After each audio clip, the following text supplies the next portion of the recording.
بسم اللہ الرحمن الرحیم۔ حضرت عدی بن حاتم کہتے ہیں کہ میں نے رسول اللہ صلی اللہ علیہ وآلہ وسلم سے کتے کے شکار کے متعلق دریافت کیا تو آپ صلی اللہ علیہ وآلہ وسلم نے فرمایا کہ جب تو اپنے سدھائے ہوئے کتے کو چھوڑے اور وہ شکار کر لے تو اس شکار کو کھا،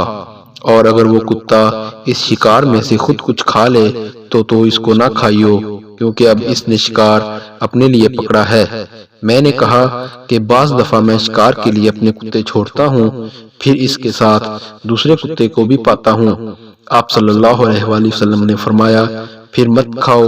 کیونکہ تم نے بسم اللہ اپنے کتے پر پڑھی تھی، دوسرے کتے پر نہیں پڑھی۔ قرآن پاک میں اللہ تعالیٰ نے سورۃ المائدہ میں فرمایا آپ سے دریافت کرتے ہیں کہ ان کے لیے کیا کچھ حلال ہے،